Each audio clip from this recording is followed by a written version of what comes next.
Proclamation de la grâce de Dieu.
À la fois, nous sommes peu de choses, minuscules, presque rien, une poussière dans l'éternité, un léger souffle dans la création, à peine une miette dans l'univers. Mais de notre côté, nous sommes d'une complexité incroyable, une magnifique créature, douée d'un potentiel qui nous dépasse, avec des possibilités incroyables. Quelqu'un disait que nous devrions toujours avoir un grand manteau avec 2 poches. Dans une poche, ces versets qui disent que nous sommes peu de choses, faiblesse, que nous ne sommes que de la boue, créés de la poussière du sol, de l'humus. Mais de l'autre côté, ces versets qui disent que nous sommes une créature magnifique, que nous sommes dotés de ce potentiel incroyable et entre les mains de Dieu, nous pouvons accomplir des merveilles. Christ est ressuscité. Alléluia. Il est vraiment ressuscité. Alléluia. Alors voici le jour que Dieu a fait. Un jour d'allégresse, jour de joie. La pierre du tombeau a été roulée, il est vivant, il est ressuscité. Alors pourquoi le chercher encore parmi parmi les morts ou parmi les choses mortes. Il est ressuscité. Il l'avait dit, il l'avait annoncé. Christ est ressuscité. Alléluia.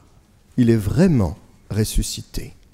Et je vous invite à chanter le numéro 3411 pour ceux, alors ça va apparaître sur l'écran, ceux qui suivent dans le livre 3411 et pour ceux qui sont dans la salle à l'arrière, le chant numéro 3411, Jésus sort de la tombe. Nous chanterons le premier et le deuxième couplet.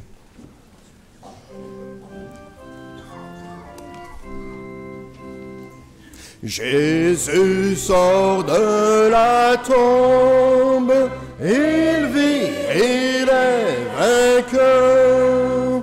Enfin la mort succombe devant le seul Seigneur. Chrétiens, chantons sa gloire, célébrons sa grandeur. Saluons la victoire du Christ libérateur. Pourrions-nous craindre encore le sommeil du tombeau? Non, la mort est l'aurore d'un jour rêvé nouveau. Christ est la délivrance, le seul consolateur, triomphante assurance pour qui croit au Sauveur. Louange. Louange, façon de dire merci à Dieu. Merci pour la vie. Merci pour l'être. Alors qu'éclate dans le ciel la joie des anges, qu'éclate partout la joie du monde, qu'éclate dans l'Église la joie des fils de Dieu. La lumière éclaire l'Église, la lumière éclaire la terre. Peuple, chantez. Nous te louons, splendeur du Père, Jésus, Fils de Dieu. Voici la victoire, voici la lumière, voici la liberté pour chacun des enfants de Dieu. Alors que brille à jamais cette lumière, que brille dans nos cœurs la joie du Père, que brille dans l'Église la joie des fils de Dieu. Et je vous invite à faire lecture du psaume d'aujourd'hui. C'est le psaume 118, une adaptation de ce psaume. Et selon quelques directives, tous, hommes, femmes, voilà, ceux qui sont habitués, vous savez. Et ensemble, louez l'Éternel, car il est bon, car sa miséricorde dure à toujours. Que ceux qui craignent l'Éternel disent, oui, son amour est pour toujours. Du sein de la détresse, je l'ai invoqué. L'Éternel m'a exaucé. Mieux vaut chercher un refuge en l'Éternel que de se confier à l'homme. L'Éternel est ma force et le sujet de mes louanges. C'est lui qui m'a sauvé. Les cris de triomphe et de salut s'élèvent dans le temple du juste. La droite de l'Éternel manifeste sa puissance et je raconterai les œuvres de l'Éternel. Béni soit celui qui vient au nom de l'Éternel. La pierre qu'ont rejetée ceux qui bâtissaient est devenue la principale de l'angle. C'est de l'Éternel que cela est venu. C'est un prodige à nos yeux. C'est ici la journée que l'Éternel a faite. Qu'elle soit pour nous un sujet d'allégresse et de joie. Nous vous bénissons de la maison de l'Éternel. L'Éternel est Dieu et il nous éclaire. Tu es mon Dieu et je te louerai. Louez l'Éternel car il est bon, car sa miséricorde dure à toujours. Oui, son amour est pour toujours. Et je vous invite à chanter « Chrétiens, chantons le Dieu vainqueur ». C'est le numéro 3404.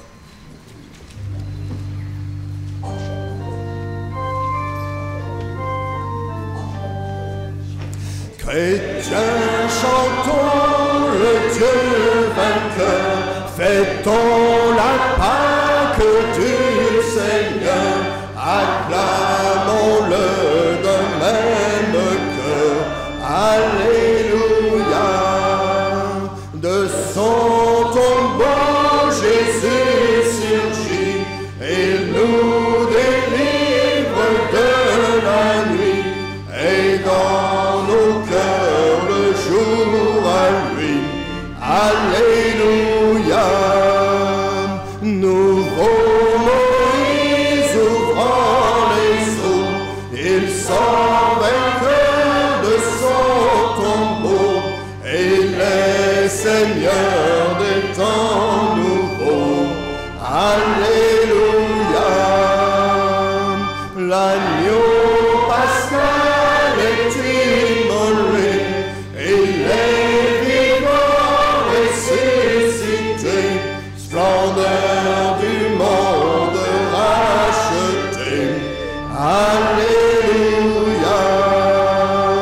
Le cœur de Dieu est révélé, le cœur de l'homme est délivré. Ce jour le monde est rénové. Alléluia.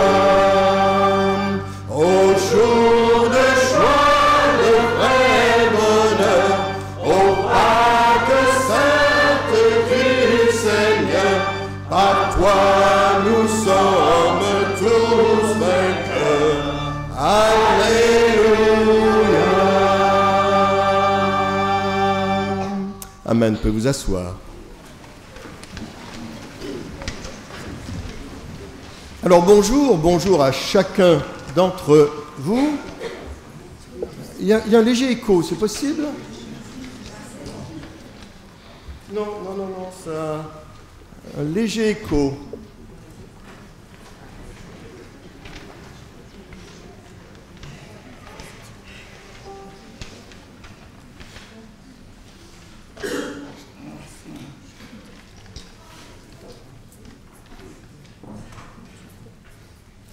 Donc, à nouveau, bienvenue.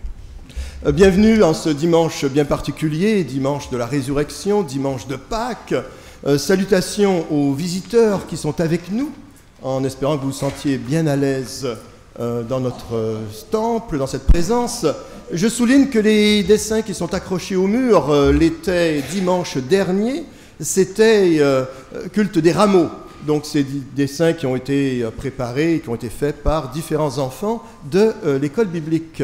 D'ailleurs, les festivités de Pâques ont débuté avec les rameaux.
Et dimanche dernier, donc, nous avions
l'avez mérité. Paralysé, paralysé.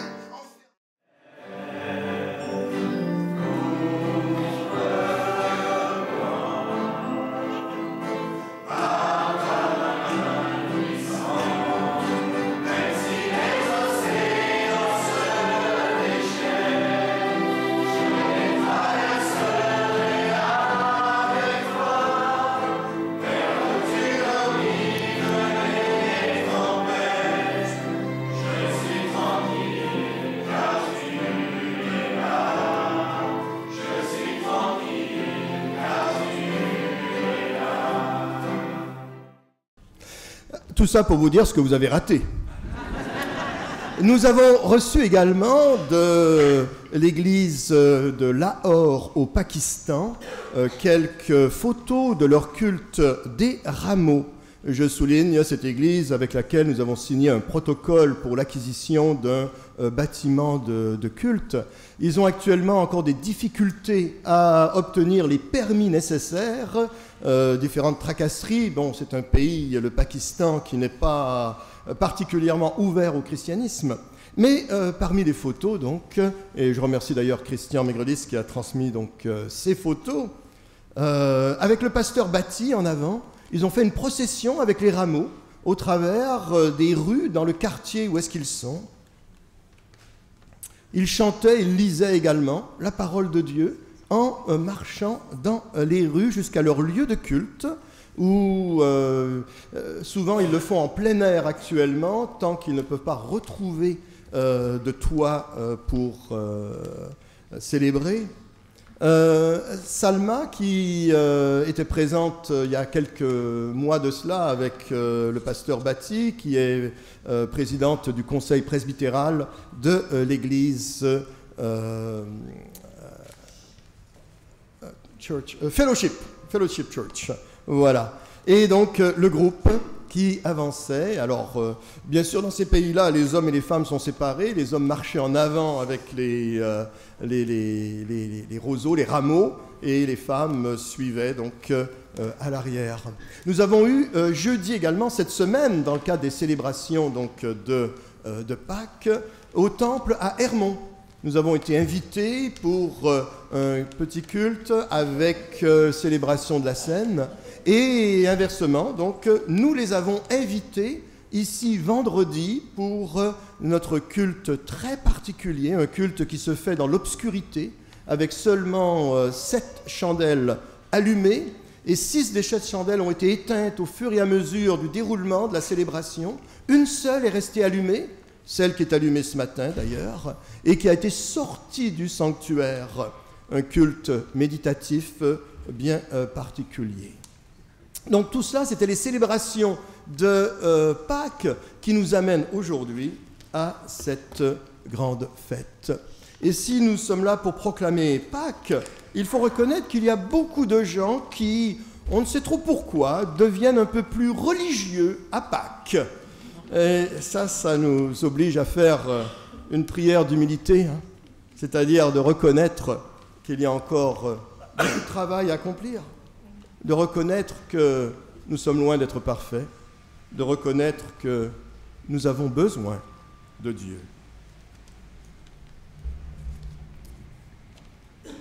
Oui, Seigneur, béni sois-tu, toi qui nous appelles à témoigner de l'amour du Père jusqu'aux extrémités de la terre, toi qui nous appelles à être témoins de la résurrection, de la vie nouvelle.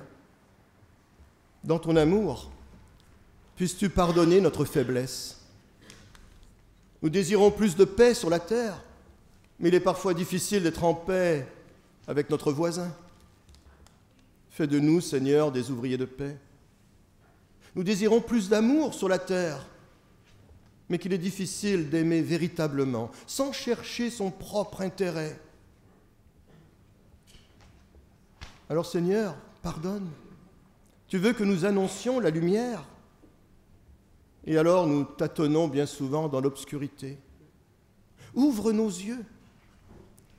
Permets-nous de saisir, de vivre, d'être transformés par ta lumière.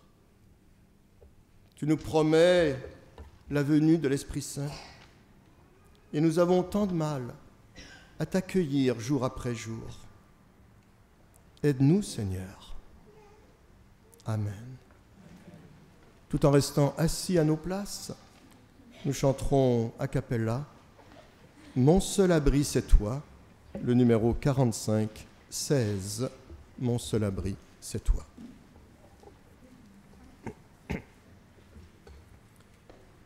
Mon seul abri, c'est toi, toujours mon cœur te chantera, car tu me délivres, et chaque fois que j'ai peur, je m'appuie sur toi. Je m'appuie sur toi, et dans ma faiblesse, le Seigneur me rend fort. Mon seul abri, c'est toi, toujours mon cœur te chantera, car tu me délivres, et chaque fois que j'ai peur, je m'appuie sur toi. Je m'appuie sur toi, et dans ma faiblesse, le Seigneur me rend fort. Je m'appuie sur toi. Et je vous invite à vous lever pour la déclaration de l'amour de Dieu. Et tout de suite après cette déclaration de l'amour de Dieu, la déclaration du pardon de Dieu, ce sera la chorale de la diversité qui chantera Golgotha.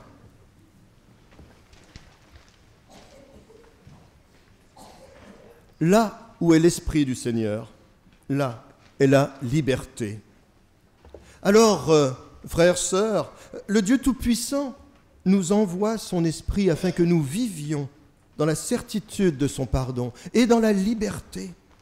Recevoir le pardon de Dieu, c'est dire oui, oui à la vie tout entière. Hier est passé, demain n'est pas encore là, aujourd'hui Dieu t'aidera. Ou comme un enfant disait, hier ça ne compte plus, demain on ne sait pas. Aujourd'hui c'est le présent, c'est un cadeau, c'est pour ça qu'on l'appelle un présent. Dieu pardonne en Jésus-Christ, alors qu'il nous conduise à dire oui. Oui à la vie et oui à la liberté. Et je vous invite à vous asseoir, à l'exception de la chorale de la diversité qui va chanter.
si ton sang enlève ma souillure et qu'il expire mon péché, s'il peut laver mon âme impure, c'est que tu meurs pour mes péchés. J'ai contemplé ta couronne d'épines, d'enfants sanglants et méprisés, et j'ai compris que c'était pour mes crimes que Seigneur ton cœur est brisé.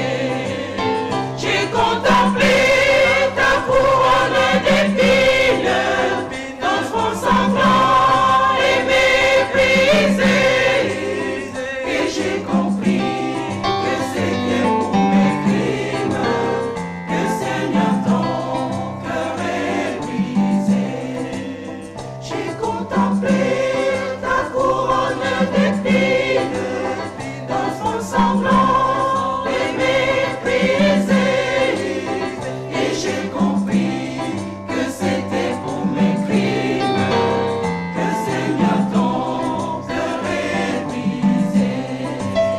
J'ai contemplé ta couronne d'épines, d'enfants sanglants et méprisés, et j'ai compris que c'était pour mes crimes que Seigneur ton cœur est brisé.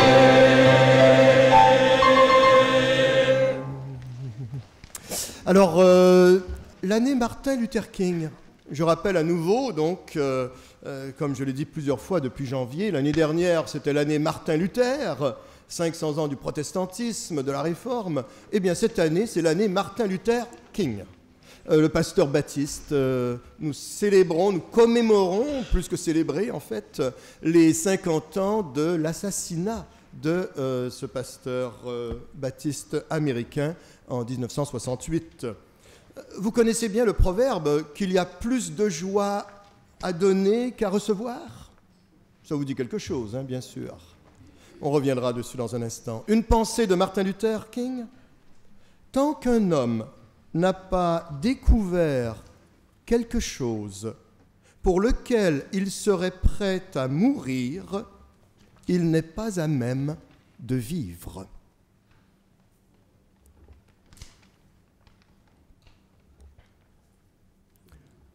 Arnaud Beltrame, officier supérieur de gendarmerie français, né le 18 avril 1973 à Étampes, est mort assassiné samedi dernier, le 24 mars 2018, à Carcassonne, à l'âge de 44 ans.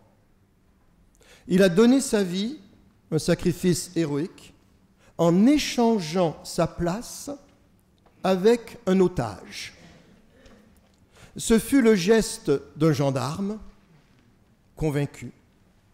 Ce fut le geste d'un chrétien convaincu. Ce fut le geste d'une personne animée d'une conviction forte pour le bien. Arnaud Beltrame a été élevé dans une famille sans grande conviction religieuse. Il est revenu à la foi à l'âge de 33 ans. Comme quoi il y a des coïncidences dans la vie. Après 2 ans de formation biblique, il fera sa confirmation et sa première communion dans l'Église catholique romaine. Peu de temps après sa conversion, alors qu'il faisait un pèlerinage, il priait Dieu pour qu'il lui donne une épouse. Il l'a rencontrée sur la route. Ils se sont mariés civilement. Ils devaient se marier religieusement au mois de juin prochain. On a entendu plusieurs reportages sur Arnaud Beltrame. Il a reçu des titres posthumes, grade militaire, Légion d'honneur. Mais j'aimerais revenir sur l'otage avec qui il a échangé sa vie. Elle s'appelle Julie. Julie a déclaré devant les journalistes, en proie à une très vive émotion, sous le choc, Pendant 1 heure, le terroriste pointait sa nuque avec un revolver. Il y avait 2 cadavres à ses pieds. Et lorsqu'il a pris sa place et qu'elle est sortie, elle a dit « Il est mort pour moi. Moi, je suis là. Et lui, il est mort. Il s'est fait tuer pour que moi, je vive. » Elle n'était peut-être pas tout à fait consciente que ces paroles reprenaient à quelques nuances près des paroles bibliques. Il n'y a pas de plus grand amour que de donner sa vie pour ses amis. Il est mort pour moi. Moi, je suis là et lui, il est mort. Il s'est fait tuer pour que moi, je vive. Il y a plus de joie à donner qu'à recevoir. Arnaud Beltrame a donné sa vie. En ce temps de Pâques, c'est un exemple. C'est quelque part sur le chemin de vie et de foi des humains, quelque chose de précieux. Prions. Oui, Seigneur, fais qu'en ce jour, notre cœur chante vraiment Pâques, que nous répondions à ce don merveilleux dans un élan de reconnaissance et de foi. Toi qui as choisi pour te révéler à nous l'humilité de la crèche, l'obéissance de la croix, ouvre nos âmes par ton esprit au mystère de ta présence à nos côtés. Seigneur Jésus, rends-nous humbles de ton humilité, obéissants de ton obéissance, aimants de ton amour, afin que nous entrions dans la joie. Au nom du Christ vivant. Amen. Et le texte pour aujourd'hui, tiré de l'Évangile de Jean, au chapitre 15, les versets 12 à la première moitié du verset 16. C'est ici mon commandement. Aimez-vous les uns les autres, comme je vous ai aimé. Il n'y a pas de plus grand amour que de donner sa vie pour ses amis. Vous êtes mes amis. Si vous faites ce que je vous commande, je ne vous appelle plus serviteur, parce que le serviteur ne sait pas ce que fait son maître, mais je vous ai appelé ami, parce que je vous ai fait connaître tout ce que j'ai appris de mon Père. Ce n'est pas vous qui m'avez choisi, mais moi. Je vous ai choisi et je vous ai établi, afin que vous alliez et que vous portiez du fruit. Et que le Seigneur bénisse la lecture de sa parole. Et je vous invite à chanter.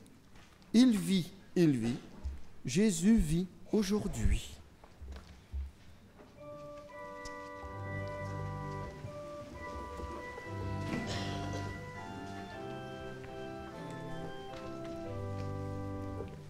Il vit, Jésus vit aujourd'hui. Je sais qu'il est tout près de moi, sur le chemin étroit. Il vit, toujours il me conduit, et je puis dire par la foi, je sais qu'il vit en moi. Et il vit,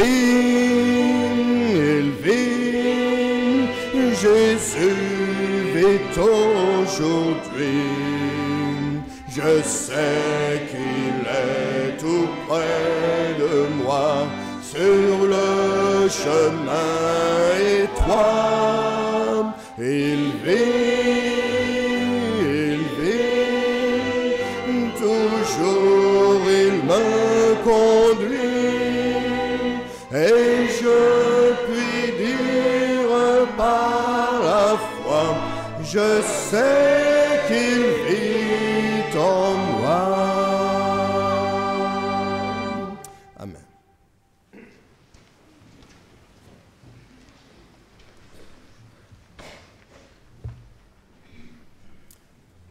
donner sa vie. Aujourd'hui, nous célébrons la résurrection. Mais la résurrection ne peut être s'il n'y a pas eu la mort avant. Vous savez ce que c'est qu'un oxymore? C'est lorsqu'on va faire une opposition formelle entre des termes. Par exemple, dessiner un cercle carré. C'est un non-sens.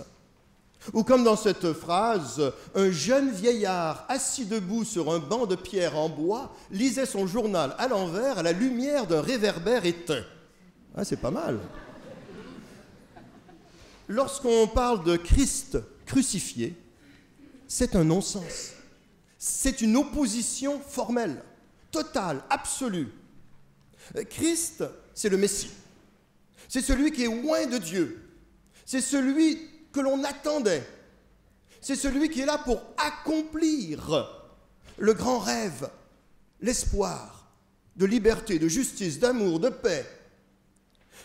C'est celui qui est béni de Dieu. Alors que la croix, c'est la torture, c'est le rejet. C'est celui qui est maudit par Dieu dans les textes de l'Ancien Testament. Maudit quiconque est pendu au bois. Il y a une opposition très forte entre ces deux termes. Il y a quelque chose d'illogique, quelque chose de difficile à saisir. Bien avant que la croix ne devienne un bijou, comme celui que Camille porte autour de son cou en avant, bien avant que la croix ne soit un objet dans les églises, la croix était symbole de torture, symbole de mort, symbole de victoire de l'ennemi, de l'oppression, de l'oppresseur. Le premier symbole des chrétiens, c'était le poisson. Parce que les lettres du terme poisson en grec, ictus, signifient Jésus-Christ, Fils de Dieu, Sauveur. Et donc, c'était le premier symbole que les chrétiens avaient adopté. La croix échappe à toute explication logique. Parce que la croix est au départ la défaite de Dieu. Eh oui. Dans la perception des gens qui étaient là autour, la croix, c'est la mort de Dieu. Et le Dieu mort sur la croix, c'est le Dieu de l'ignorance. Parce que les gens ne savaient pas ce qui allait suivre, ce qui allait advenir. Le Dieu mort sur la croix, c'est le Dieu de l'apparence. C'est ce qu'ils voyaient. Mais comme le renard le disait bien à Saint-Exupéry, au Petit Prince plutôt, dans Saint-Exupéry, l'on ne voit bien qu'avec le cœur. L'essentiel est invisible pour les yeux. Le Dieu mort sur la croix, c'est également le Dieu des rêves humains brisés. Parce que les apôtres s'enfuient, les disciples ne sont plus là. Ils ont peur d'avoir le même sort, peur d'être arrêtés. Ils sont confus. Toute leur image du royaume s'écroule. Tout ce qu'ils désiraient, tout leur rêve, plus rien ne tient. Toute l'image de grandeur et de puissance humaine ne tiennent plus. Il n'y a plus rien. C'est le vide, c'est la mort. Bien sûr, il y a des gens parfois qui vont dire « le Christ allait ressusciter ». Donc, il savait tout ça, que la mort serait peu de choses. Attention, attention. Un bras cassé fait mal. Même si l'on sait que dans 3 mois, ce ne sera qu'un souvenir. Au moment même où est-ce qu'il est vécu, il fait mal. Une femme qui accouche et qui crie de douleur a beau savoir que son enfant qui viendra et qu'elle tiendra dans les bras dans quelques heures ou dans quelques jours, n'enlève pas la douleur du moment même qu'elle peut ressentir. Le Christ sur la croix souffre. Mon Dieu, pourquoi m'as-tu abandonné? On perçoit souvent l'aventure de la croix en termes de sacrifice. Et certainement qu'on peut le voir ainsi. Toute la tradition juive est remplie de cette notion de sacrifice. Mais pas seulement la tradition juive. Toute l'histoire des civilisations antiques, des religions premières, sont remplies de cette notion du sacrifice. Et même Arnaud Beltrame, on parle de lui comme ayant fait un sacrifice. Dans cette image du sacrifice, un des premiers termes qu'on retrouve dans l'Ancien Testament et repris dans le Nouveau Testament davantage, le rédempteur, littéralement le racheteur, celui qui va nous racheter, de racheter d'une dette, d'un prix qu'on a à payer. Mais je rappelle quelque chose que j'ai mentionné il y a quelques semaines de cela dans les sermons sur la préparation dit du carême, que le prix payé est infiniment plus élevé que la dette que l'on avait. C'est comme si quelqu'un devait 500 € à un créancier, qu'un ami arrive en disant « Combien dois-tu ? 500 €? Pas de problème, je vais aller payer pour toi. » Il va voir le créancier et il donne au créancier 500 millions d'euros. C'est ça, la croix. C'est illogique. Le prix payé est infiniment plus élevé que toute la dette que nous pouvions avoir par nos manquements, par nos erreurs, par notre péché, par notre désir de vouloir prendre la place de Dieu. On parle, en termes de sacrifice, également de l'image du bouc émissaire. Dans la célébration du Yom Kippour, dans l'Ancien Testament, il y avait le grand pardon, cette fête juive, la fête du grand pardon. Il y avait un aspect dans les cérémonies de sacrifice où on prenait 2 béliers. On imposait les mains aux béliers en disant « Tous les péchés du peuple vont être mis sur la tête de ces 2 béliers. » Et là, on prenait un des béliers qu'on sacrifiait et l'autre bélier qu'on chassait dans le désert. Pour les Juifs, il y avait toute une symbolique autour de ça, symbolique sur laquelle je ne veux pas en ce moment m'arrêter en détail. Mais le Christ comme bouc émissaire, qui portera les péchés du monde, les malheurs de l'humanité, est également une image que l'apôtre Paul utilisera, que ce soit dans l'Épître aux Romains, ou l'auteur de l'Épître aux Hébreux également, poussera l'image encore plus loin en disant qu'il est le sacrifice parfait, alors que les sacrifices de l'ancien temps étaient des sacrifices imparfaits. Il est le sacrifice éternel, alors que les sacrifices de l'ancien temps étaient à répétition continuelle et ne faisaient que rappeler le mal. Il était à la fois le sacrifié et le sacrificateur. C'est ce que l'auteur de l'Épître aux Hébreux soulignera abondamment. Cette conception du sacrifice de Dieu, doit nous amener quelque part à la reconnaissance, doit nous amener quelque part à dire merci. Mais vous savez, un des grands problèmes de l'humanité, c'est la grande difficulté d'être véritablement reconnaissant. Je pense à mes ados en ce moment. Non, mais c'est vrai. On fait plein de trucs là pour eux, là. Je me rappelle à la maison, tout ça. Et puis, leur arracher un petit merci, oh là là, c'est incroyable, tout ce qu'il faut pour qu'ils soient véritablement remplis de gratitude. Un merci qui vient du fond du cœur, un merci total.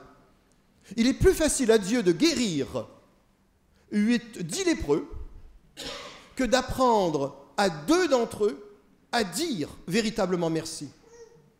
Parce que dans ce récit de guérison des 10 lépreux, un seul est revenu dire merci. Les autres l'ont peut-être fait plus tard, après. Mais il est difficile d'apprendre au cœur de l'homme la véritable gratitude. Et donc face à Dieu, c'est cette réalité-là. Apprendre à dire merci à Dieu. Être des témoins du merci. C'est-à-dire aimer Dieu, aimer les autres. Parce que dire merci, ça se démontre. Ça se démontre par un sourire, par un geste, par un témoignage d'affection. Dire merci se démontre. La religion, c'est avant tout les efforts de l'homme pour s'élever vers la divinité, par toutes sortes de pratiques, de rituels, de formules, d'actes de pénitence. Le christianisme renverse les valeurs. Vous avez déjà lu, je l'espère, dans les Écritures, pour devenir riche, qu'est-ce qu'il faut faire? Il faut donner. Et plus tu vas donner, plus tu deviendras riche. Pour être grand, qu'est-ce qu'il faut faire? Être serviteur. Et plus tu seras le serviteur, plus tu seras élevé. C'est un renversement complet des valeurs qui sont là. Le christianisme, dans son essence, ce n'est pas l'homme qui s'élève vers Dieu, c'est Dieu qui s'abaisse vers l'homme. C'était au départ Noël, l'incarnation, ce Dieu qui vient sur terre. Et c'est Pâques, ce Dieu qui va se donner jusqu'à la mort. Dans l'épître de Paul aux Philippiens, au chapitre 2, il est mentionné: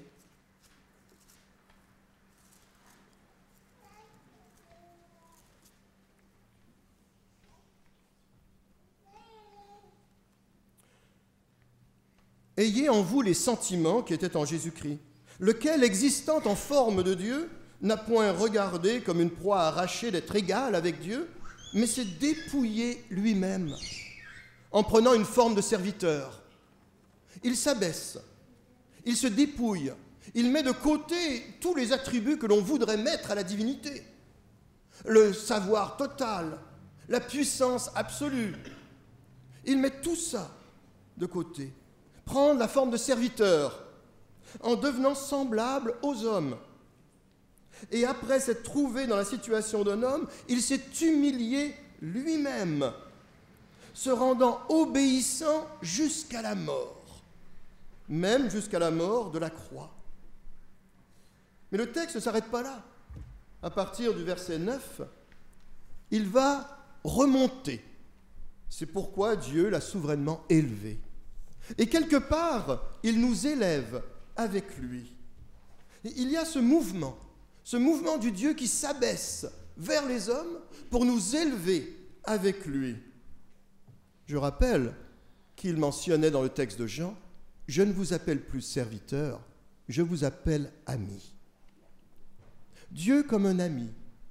Même s'il y a toujours cette distance, ce respect, cette certaine crainte, Dieu comme ami.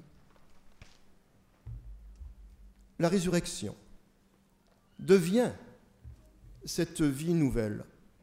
Dans l'épître de Paul aux Colossiens, au chapitre 3, verset 1, il mentionne « Vous êtes ressuscités avec le Christ ». Il ne dit pas « vous serez », mais vous êtes, c'est au présent. Nous sommes déjà ressuscités avec le Christ. Nous sommes déjà en nouveauté de vie. Nous sommes déjà relevés d'entre les morts. Je rappelle, dans la Bible, la mort, ce n'est pas l'absence de symptômes physiologiques. Le cœur qui s'arrête, le souffle interrompu, le cerveau qui est plat. Non, la mort, c'est la coupure des relations avec les autres et avec Dieu. Et la vie dans la Bible, ce n'est pas le cœur qui bat, le cerveau qui fonctionne, le souffle présent. La vie, c'est les relations avec les autres et la relation avec Dieu. La résurrection, vous êtes ressuscités. Vous êtes en nouveauté de vie. Paul poursuivra: portez donc les fruits de la résurrection. Porter les fruits de la résurrection, être des enfants de la résurrection. Un autre texte dans la Bible dira être des enfants de la lumière. Un autre texte dira être des artisans de paix. Un autre texte dira être les fils de la vérité. Un autre texte dira être les descendants de la justice. Un autre texte dira être les fruits de l'amour. Il a donné sa vie afin que je vive. Un exemple, un témoignage. Le renversement des valeurs, c'est le renversement total de toute religion. Le christianisme n'est pas religion. Il n'est pas un ensemble de comportements, de codes, de choses à faire et à ne pas faire. Il est relation. il est relation, les uns avec les autres. C'est le bras horizontal de la croix. Mais avant tout, il est relation avec Dieu. C'est le bras vertical de la croix. Il est relation, relation vivante, relation précieuse, relation par-dessus tout.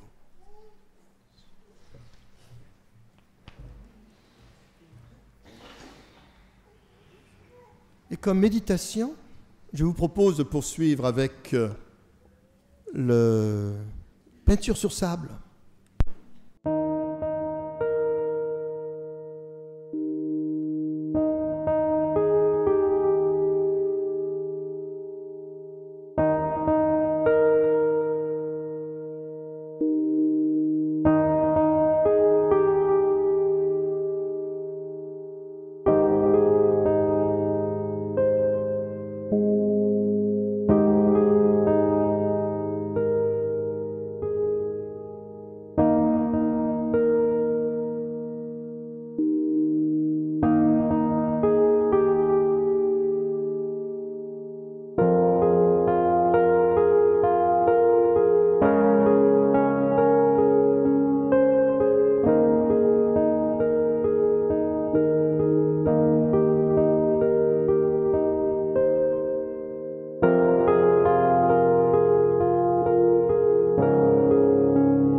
Et je vous invite à chanter la Marseillaise des protestants en vous levant. À toi la gloire, ô ressuscité.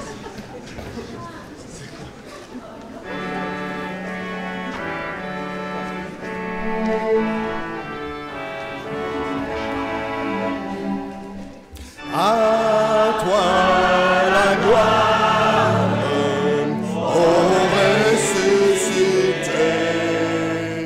À toi la victoire pour l'éternité.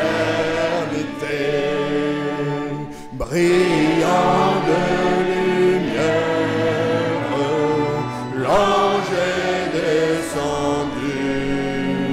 Il roule la pierre du tombeau vaincu.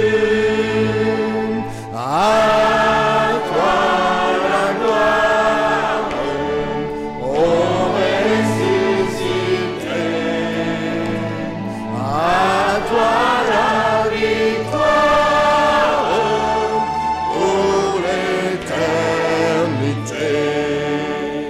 Vois-le paraître, c'est lui, c'est Jésus, ton sauveur, ton maître. Oh, ne doute plus, sois dans l'allégresse, peuple du Seigneur, et redis sans cesse, le Christ est vainqueur. À toi la gloire, ô ressuscité.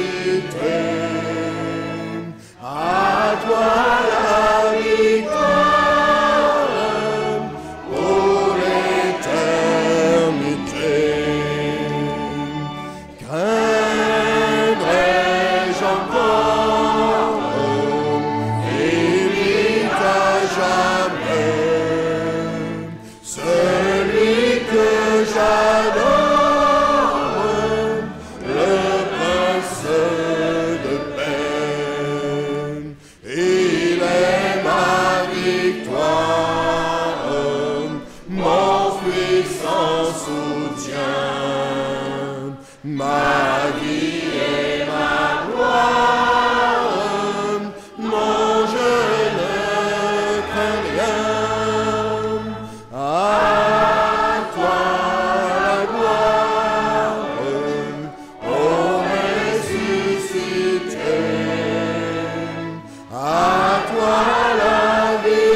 tout en restant debout, je vous invite à faire lecture de la confession de foi telle qu'elle va apparaître sur l'écran.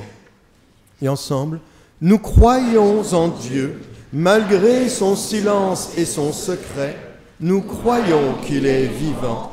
Malgré le mal et la souffrance, nous croyons qu'il a fait le monde pour le bonheur de la vie. Malgré les limites de notre raison et les révoltes de notre cœur, nous croyons en Dieu.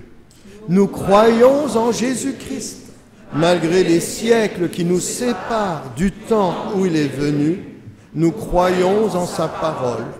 Malgré nos incompréhensions et nos refus, nous croyons en sa résurrection. Malgré sa faiblesse et sa pauvreté, nous croyons en son règne. Nous croyons en l'Esprit Saint. Malgré les apparences, nous croyons qu'il conduit l'Église. Malgré la mort, nous croyons à la vie éternelle. Malgré l'ignorance et l'incrédulité, nous croyons que le royaume de Dieu est promis à tous. Amen. Et je vous invite à vous asseoir. J'aurais pas dû vous demander de vous asseoir parce qu'en fait, j'allais dire, on va prendre la communion, mais juste avant que l'on puisse, ce qu'on fait parfois dans certaines églises, échanger un signe de paix. Et aujourd'hui, le signe de paix, bien sûr, c'est de pouvoir dire l'un à l'autre, le Seigneur est ressuscité, et l'autre de répondre, oui, il est vraiment ressuscité. Cette déclaration que l'on retrouve d'ailleurs aujourd'hui proclamée dans toutes les églises orthodoxes, je vous invite à vous lever et qu'on puisse se serrer la main. Le Seigneur est ressuscité, oui, il est vraiment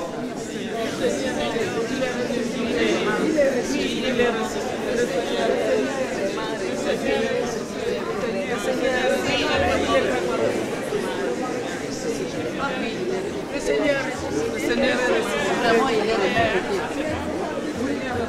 Vraiment, il est ressuscité. Il est vraiment ressuscité. Il est vraiment ressuscité. Le Seigneur est ressuscité. Mais vraiment, maman, il est ressuscité. Amen.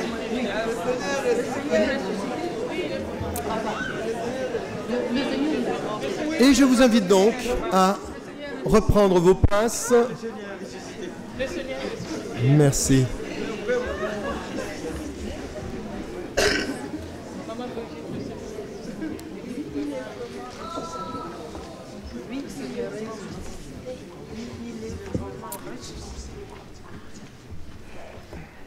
Jean Chrysostome, un prédicateur de la fin du IIIe siècle, va écrire le petit texte suivant, inspiré de la parabole des ouvriers de la dernière heure dans l'évangile de Matthieu. Que celui qui aime Dieu vienne se réjouir de cette belle et lumineuse fête. Que celui qui est un serviteur fidèle entre avec allégresse dans la joie de son maître. Que celui qui a supporté les fatigues de la journée reçoive maintenant son salaire, son denier. Que celui qui a travaillé dès la première heure reçoive aujourd'hui son juste salaire. Que celui qui est venu à la 3e heure se réjouisse en rendant grâce. Que celui qui est arrivé à la 6e heure n'éprouve aucun doute, car il ne perdra rien.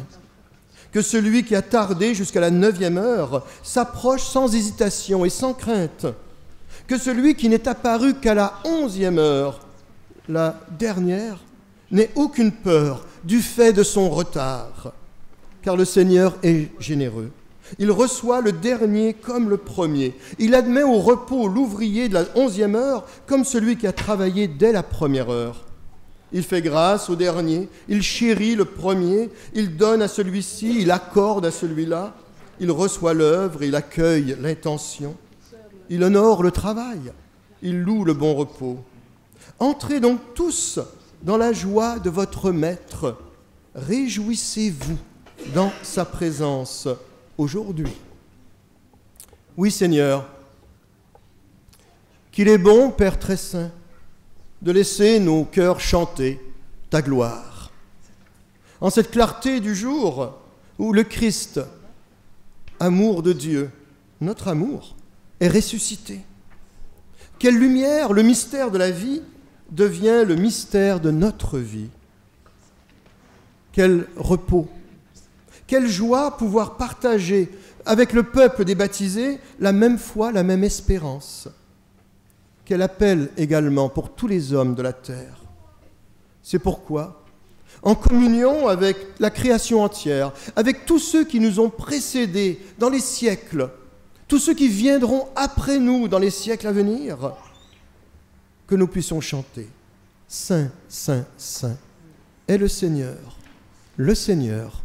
du monde. »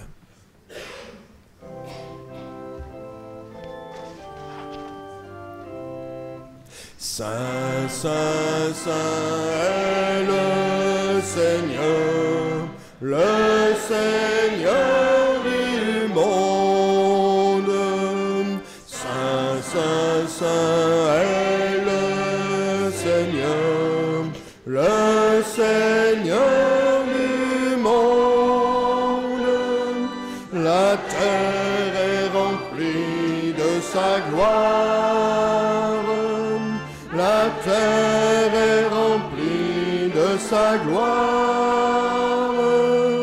La terre est remplie de sa gloire. Saint est le Seigneur.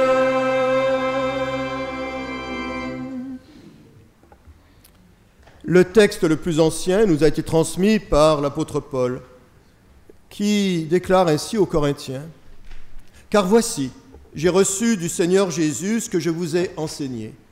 C'est que le Seigneur Jésus, dans la nuit où il fut livré, prit du pain, le bénit, le rompit, le donna à ses disciples en disant « Prenez-en tous et mangez, car ceci est mon corps, rompu pour la multitude. » De même, après avoir soupé, il prit la coupe, la bénit et la donna à ses disciples en disant « Buvez-en tous, car ceci est la nouvelle alliance en mon sang.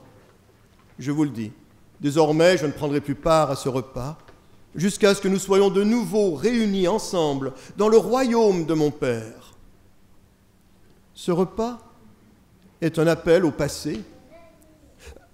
Le Christ mort sur une croix il y a 2000 ans de cela. Il n'y a pas de plus grand amour que de donner sa vie pour ses amis. Ce repas est également un avant-goût de l'avenir, le reprendre dans le royaume du Père. Mais ce repas est avant tout une réalité du présent, une alliance qui se vit jour après jour, une alliance signée avec le sang même du Christ. Et à nouveau, prions. Oui, Dieu notre Père, tu es la source de la vie, tu es la source de l'amour. Voici le pain et le vin.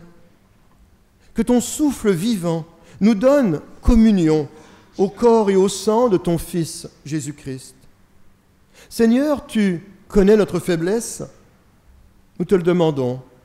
Fais venir sur nous un souffle de renouveau, un souffle de vie, que rien ne nous écrase, ni la peur, ni la mort, ni l'injustice, ni le mal. Au contraire, fais de nous des hommes et des femmes vivants de l'Évangile, des hommes et des femmes réunis dans un même lieu, au service des autres. Seigneur, nous annonçons ta mort, nous proclamons ta résurrection, nous attendons ton retour dans la gloire. Louange à toi, ô Christ vivant. J'inviterai dans un premier temps les membres du conseil presbytéral qui sont avec nous aujourd'hui à bien vouloir s'avancer pour la distribution des éléments.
que nous allons partager est la nouvelle alliance par le sang du Christ, où les lois de Dieu ne sont plus gravées sur des tables de pierre, mais les principes de l'Évangile prennent place dans des cœurs de chair.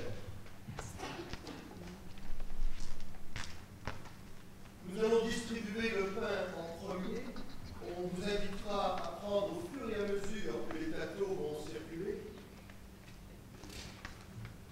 Il y a des coupes communes qui sont remplies de vin. Pour ceux qui préfèrent, il y a les petites coupes en soulignant que la rangée extérieure, c'est du jus de raisin et toutes les rangées intérieures, c'est du vin. Je vous invite tous à vous lever.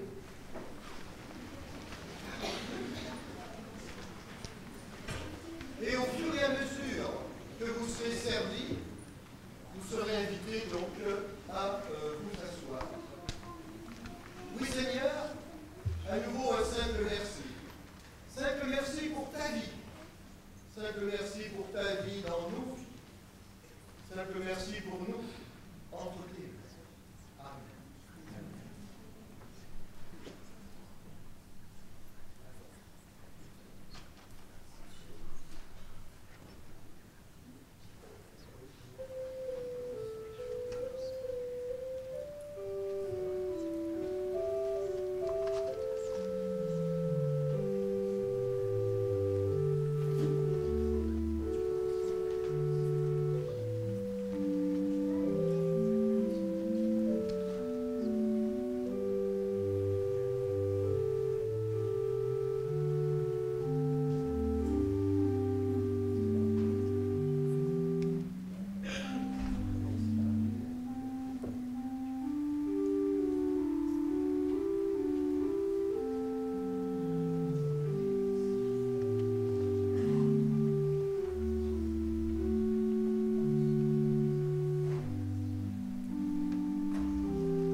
Et à nouveau, Seigneur, simplement te dire merci. Merci pour partager ensemble, partager un peu de ta vie. Merci pour partager les uns avec les autres.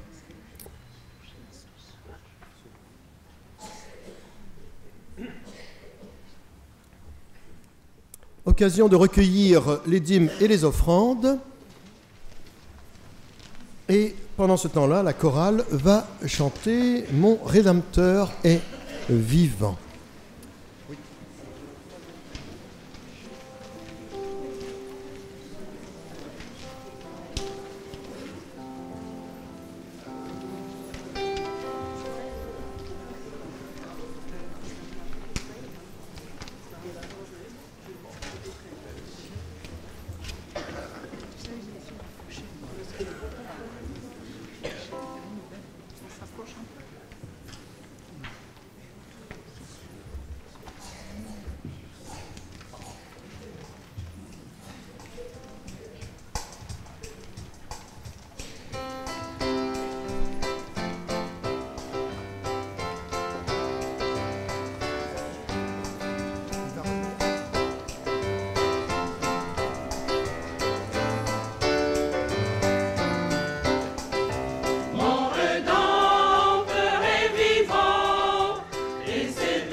Alors, quelques annonces.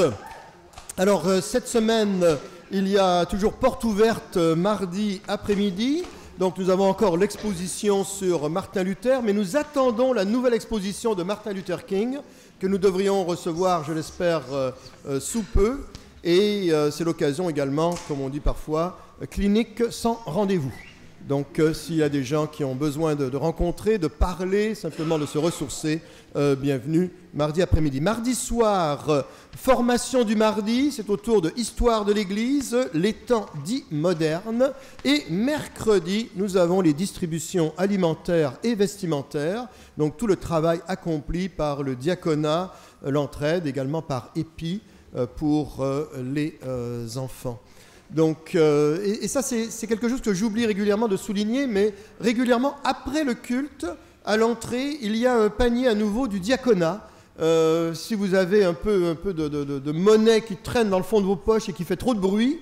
Non, je me rappelle, quand j'enseignais des cours, j'avais un étudiant qui, à un moment donné, je n'avais pas réalisé pourquoi, il venait me voir avant le cours, il me disait « Est-ce que vous avez de la petite monnaie, monsieur ?» Et puis là, je regardais, voilà, oui, ben j'ai ça. Il dit, vous pouvez me la donner, là, je vous échangerai ça. Bon, je lui donnais la petite monnaie. Mais en fait, c'est parce que j'avais l'habitude de mettre ma main dans la poche et de brasser l'argent qu'il y avait dans ma poche. Et donc, ça l'agaçait comme étudiant. Donc, mais si vous avez un petit peu trop de petite monnaie, hein, le diaconat ramasse toutes les pièces. Jeudi, cette semaine, il y a la grande pastorale fédérative de l'Île-de-France. Donc, nous allons être à l'église qui s'appelle Église Martin Luther King, à Créteil. Voilà. Donc, les pasteurs de la région Île-de-France, de la Fédération protestante de France, nous nous retrouvons. Donc, un sujet de prière, hein, la vie spirituelle des pasteurs. Eh oui, pas seulement des paroissiens. Hein. Jeudi matin, donc, le culte à la résidence Bois-Quillon. Donc, merci à Raph pour gérer tout cela. Et donc, bienvenue. Et nos prières accompagnent donc les personnes âgées qui sont là. Oh, on avait raté la chorale, hein? Ah bon, mais il n'y a aucun problème, ça fait plaisir. Vendredi, le fil d'argent, vendredi après-midi à 14h30, présentation donc Françoise Daudin sur Jérusalem. Et vendredi soir, il y a Chemin faisant, donc notre journal mensuel, donc toute l'équipe de travail du journal mensuel qui se réunit donc chez Mireille Cornu vendredi soir. Vendredi soir également, groupe des jeunes à 19h30 à la Maison Haute, le groupe des jeunes sous la responsabilité de Randy. Donc merci à Randy et à tous les jeunes donc qui travaillent là-dessus. Samedi matin prochain, réunion de prière. Vous voyez, il y a beaucoup de choses, hein, il y a beaucoup de trucs là, mais il y en a pour tous les goûts, disons-le. Et samedi après-midi. Alors, d'habitude, les cathés ont la réunion le dimanche, mais par exception, ce mois-ci, la réunion est samedi. Donc, samedi après-midi à 16h, réunion des cathés, on en a 25 inscrits sur notre liste, de 16h, avec le culte, donc jusqu'à 19h, de 16h à 19h, les cathés samedi prochain. Le week-end prochain, il y a également les scouts qui vont être à la Maison Haute, donc nos scouts vont être là. Et il y a aussi le culte du samedi soir, bien sûr, notre dimanche prochain. C'est à nouveau un culte spécial. Et on va dire encore un culte spécial. Oh là là. Non, un culte sur deux sont des cultes spéciaux. En fait, tous les dimanches sont spéciaux, disons-le comme ça. Mais ça va être le culte anniversaire des 50 ans de notre association culturelle, association JAP, Jeunesse Amitié Protestante. C'est la plus vieille association encore en opération dans la région d'Anguin et des communes aux alentours. C'est l'association JAP qui s'occupe des concerts du temple, des scouts, différentes formations qui payent pour des formations BAFA, qui s'occupe du fil d'argent, d'exposition, bref, tout le domaine culturel, une bonne partie du domaine culturel est pris en charge. Donc il y aura plusieurs choses spéciales au culte, dimanche prochain le 8, et en même temps, pas en même temps, mais après le culte, il y aura à la maison haute, cocktail et animation particulière à la maison haute. Le culte, s'il commence à 10h30, à partir de 10h15, il y aura un groupe de musiciens, l'Harmonie d'Épinay, qui va jouer, sur une quinzaine de musiciens. Ils vont jouer pendant 20 minutes. Ils commenceront à écart. Donc quand vous allez arriver, ils seront déjà en train de jouer. Jusqu'à moins 25, ils vont jouer. Et après ça, on enchaîne avec le culte. Donc si vous voulez les entendre, vous pouvez arriver à partir de 10h15. Et si vous arrivez à 10h20, tout ça, l'idée c'est de ne pas faire trop de bruit pour qu'ils puissent jouer et que ceux qui veulent apprécier puissent le faire. Vous aviez sur vos bancs une petite affiche qui était déposée sur les bancs, projection, débat. Nous allons passer au cinéma, au grand ciné-complexe CGR d'Épinay, le film « Jésus l'enquête ». C'est basé sur une histoire vraie et on le fait donc en collaboration avec d'autres églises protestantes et une église catholique également qui embarque dans le projet. Dans une des salles du cinéma à Épinay, c'est le très très gros complexe de cinéma, à 18h, au tarif de 6,50 € pour le cinéma.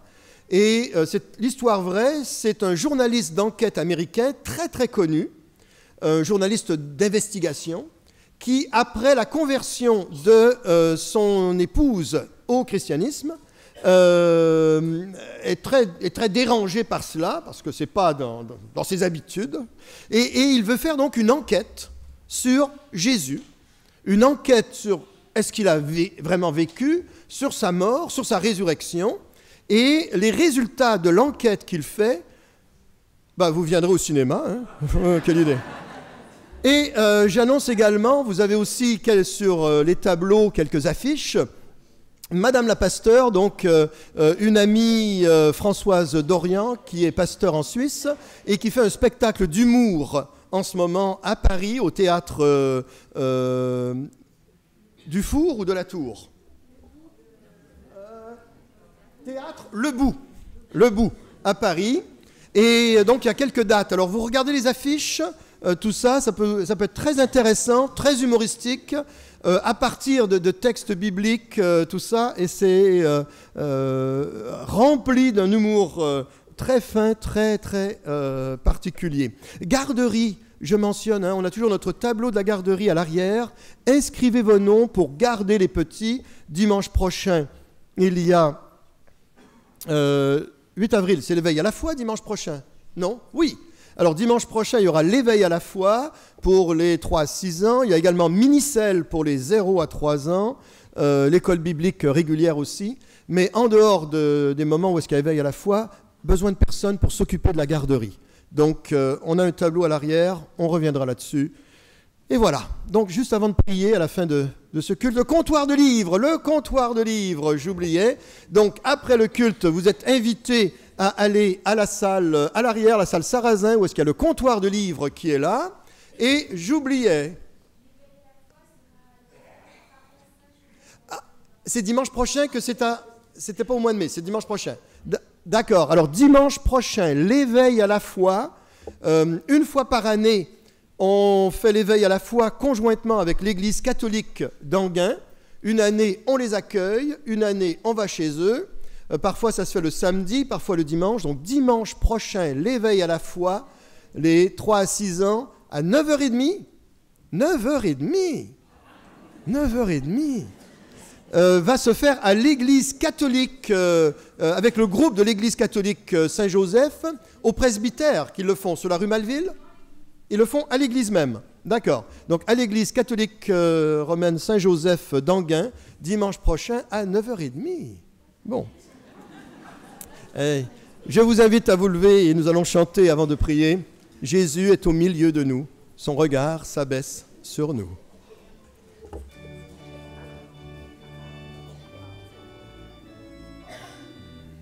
Jésus est au milieu de nous, son regard s'abaisse sur nous, sa douce douce voix l'entendez-vous?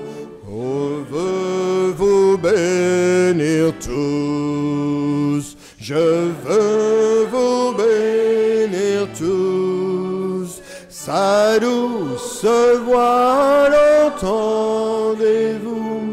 Je veux vous bénir tous. Jésus est au milieu de nous.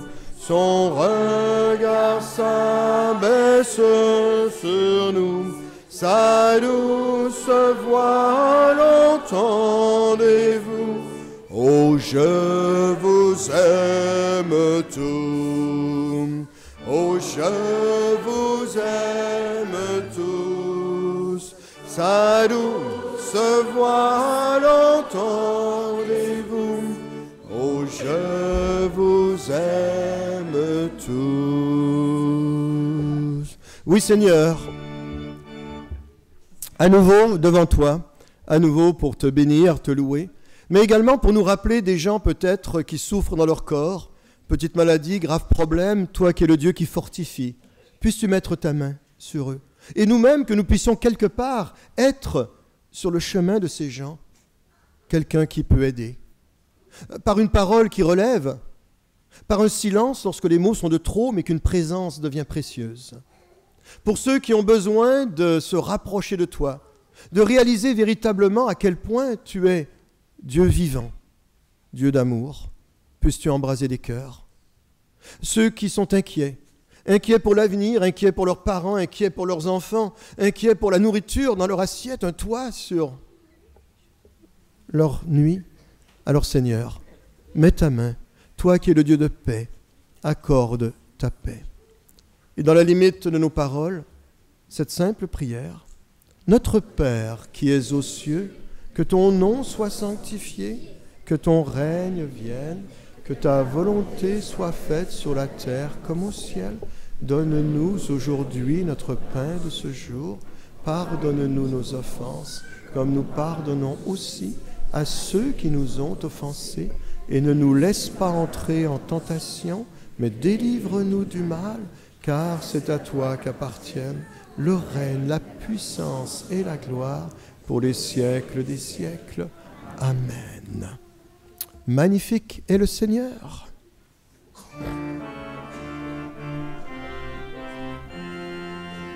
Magnifique est le Seigneur, tout mon cœur pour chanter Dieu.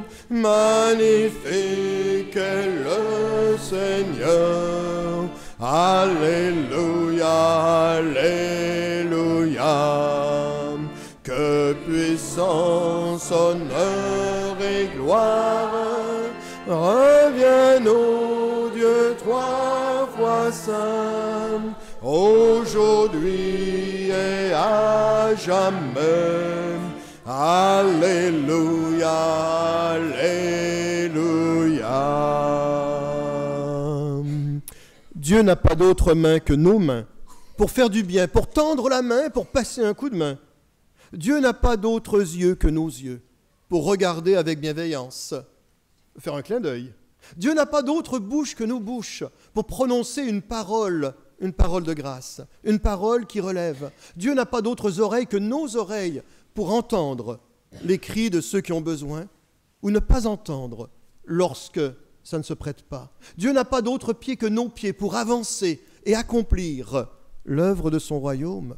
Dieu pourrait très bien se passer de nous, mais il compte sur nous. Et que le Dieu de toute grâce, celui qui est Père, Fils et Saint-Esprit, soit avec chacun d'entre nous. Allons dans la paix du Seigneur, soyons nous-mêmes artisans de paix. Recevons la bénédiction de Dieu, afin qu'en retour, nous soyons nous-mêmes une source de bénédiction pour les autres autour de nous. Magnifique est le Seigneur. Et quel Seigneur, tout mon cœur pour chanter Dieu. Magnifique est le Seigneur. Alléluia, Alléluia. Et joyeuse Pâques à chacun d'entre vous. Le comptoir de livres à l'arrière, à la salle Sarrazin. Et sauvez-vous pas trop vite, là, j'ai vu quelques visages que je n'ai pas vus depuis longtemps et que j'aimerais absolument serrer la main.